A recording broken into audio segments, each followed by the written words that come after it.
Assalamu alaikum. Ардактуу мекендештер, арбаңыздар. Тугандар. Кызарган жердин баары казылып отуруп, соо жер калбай калды го. Келечек муунга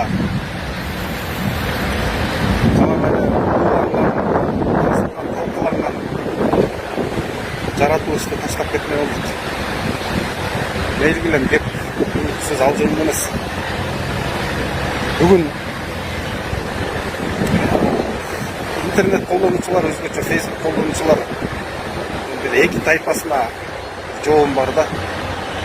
Бирөөсү бийликтин тарапташтары болуп жүргөндөр, сен эмне кылып койдуң эле, эмне эмгегиң өтүп койду эле Кыргызстанга, антип сындагандай дегендерге жооп берип коеюн. Экинчиси, чындап мен акыбалыма, мен тагдырыма ушкандар, сарсана болгондорго дагы сөзүм бар. Эмесе мындай туугандар, жанагы сен эмне кылып койдуң эле Кыргызстан үчүн дегендерге. Силер билбейт окшойсуңар, мен Кемпирабад суу сактагычын сатып ийгенмин. $100 миллион барга. Ошону билбейсиңер. Ушундай жакшылыгым бар. Мен жакындарым үй бүлөм күнүгө тонналап самолет менен алтындар ташып атат. Чет өлкөгө. Качан кыргыз эл ойгонгондо ошол жакка качып барып, ошол алтындар менен сатып жамбагам деп. Ошондой иштерди кылып атам. Мына менин кылган жакшылыгым, эмгегим. Дала чакан бир туугандарым бажыны минип алып, контрабанда менен шугулданып байып, элдин 90% бүгүн жакырчылыкта, кредиттен баш чыкпай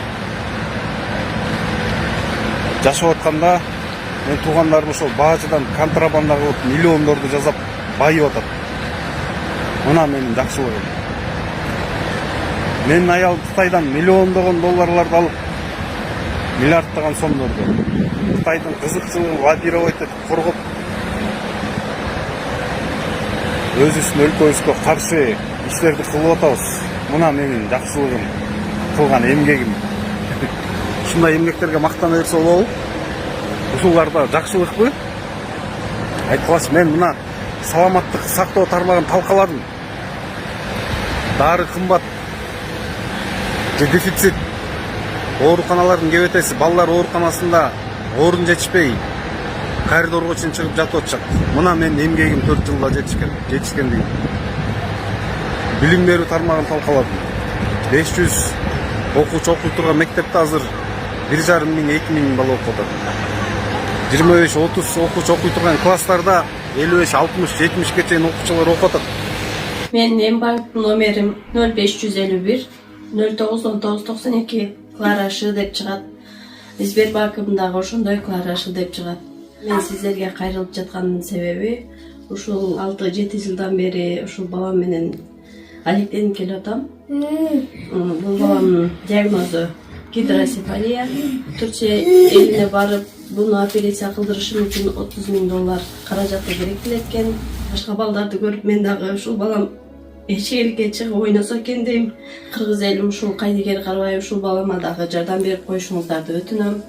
Ушул балам эл катары басып, жүгүрүп ойноп кетпесе дагы өз алдынча басып, өз алдынча тамак жеп калса дейм. Бул менен теңдүүлөр быйылкы жылы мектепке барганын көрүп, мен дагы ушул баламды жок дегенде ошолордун арасында ойноп калса экен деп ниет кылам.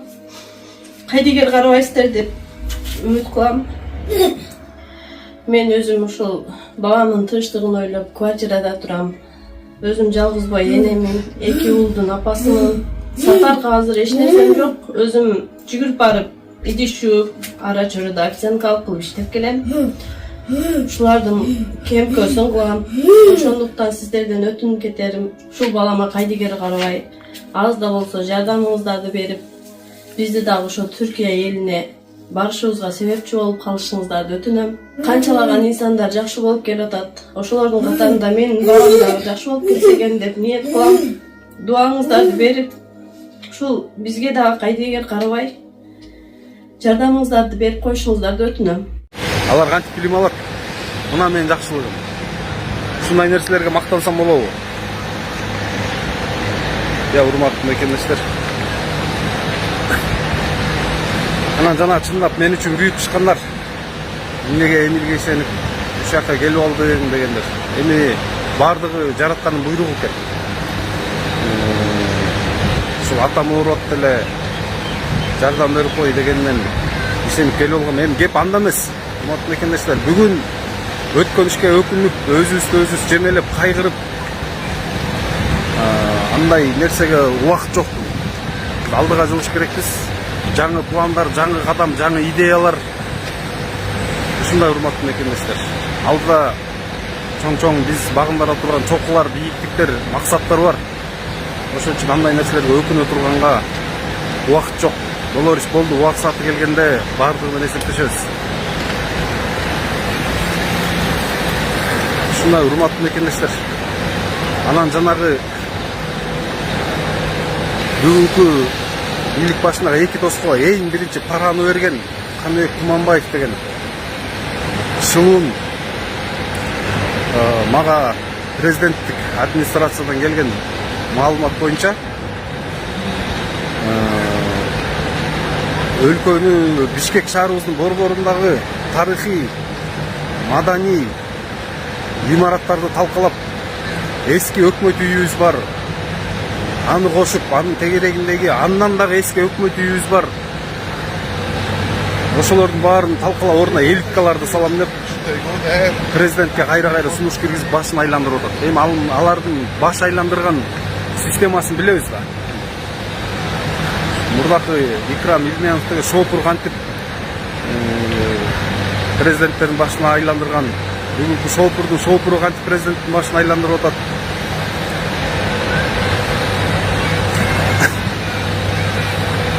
Каныбек Туманбаев, ал тарыхый имараттардын бир кирпичин да бузганга сен эч кандай моралдуу укуң жок. Сен салган эмессиң, аны бузуш сага эмес.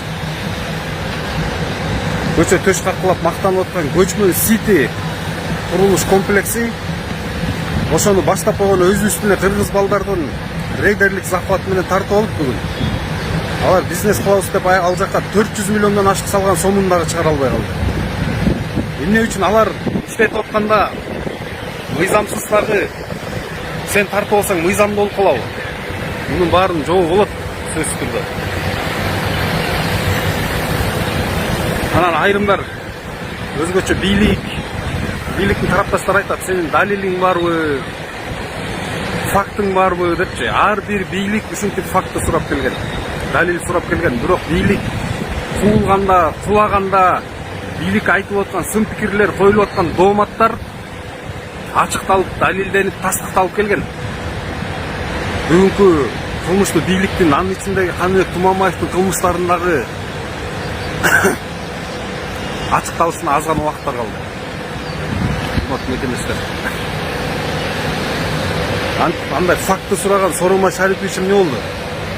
Факты сурап атып, акыр ал иш аягына чыкты го.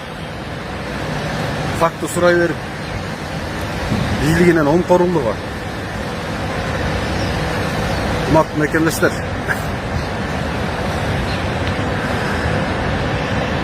Чет өлкөдөгү биздин жарандарга дагы бир эки сөзүм бар да. Өлкөгө кайтып барып, бүгүнкү эки жексурду койбогон, өлкөнүн байлыгын сыртка күн санап, саат санап ташып аткан өзүн билемдик менен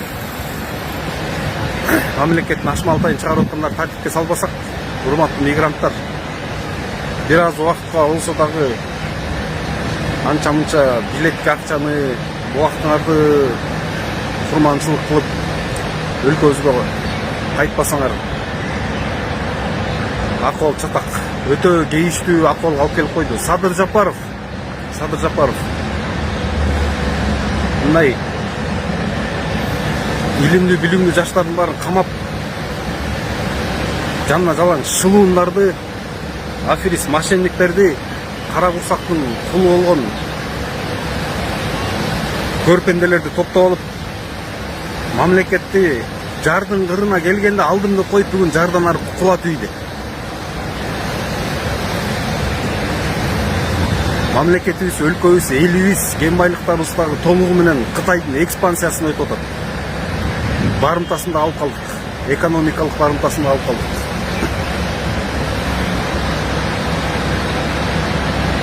Урматтуу мекендештер, жакында ушундай бир сигнал болот. Жалпы баарыбыз чыгып бийликтин ээси эл экенин эсине салбасак болбойт. Бүгүн бизге дүйнө жүзүн анын ичинде биздин мамлекетти дагы дүйнөлүк аренада чоң өзгөрүүлөр күтүп турганда бизге алысты көрө билген кекчил эмес, майдачыл эмес, дасыккан тажрыйбалуу саясатчы башчы катары керек бизге. Коркутуп, үркүткөн, камаган метод, андай жол жапайы катары, орто кылымдын методу катары бааланат бүгүнкү күндө. Бирок бүгүнкү эки дос өзүнүн түшүнүгүнө таянып алып, ошондой жапайы метод менен башкарып, бул эскирген метод.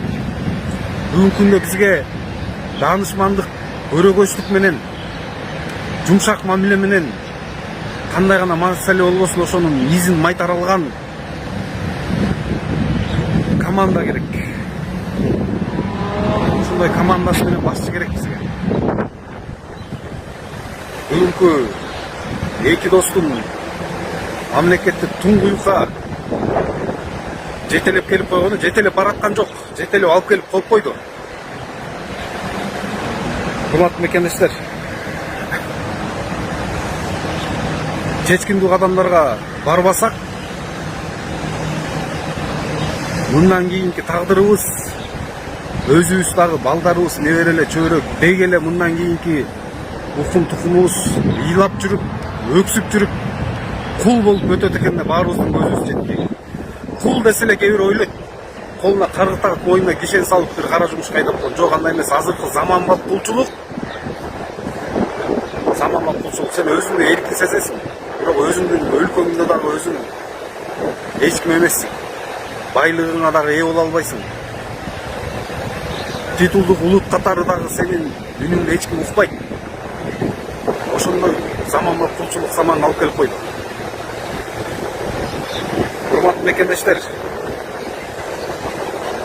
баарыңарга ийгилик. Буюрса жакында жакшы бир сигнал болот. Сөзсүз түрдө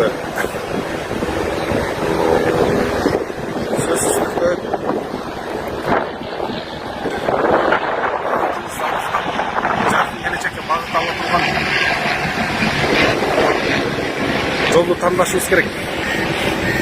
Урматтуу мекендештер, Садыр Жапаров бүгүн өлкөнү туңгуюктан ары караңгы жардан ылдый түртүп жиберип, үй бүлөсү менен байып, контрабанда мурдакы Көлбаев менен Матраимовдун ордун эки дос толук кандуу ээлеп, ошолордун системасы менен иштеп атат, байып атат, тууган уругун, жакындарын кызматка коюп, ошол эле контрабанда.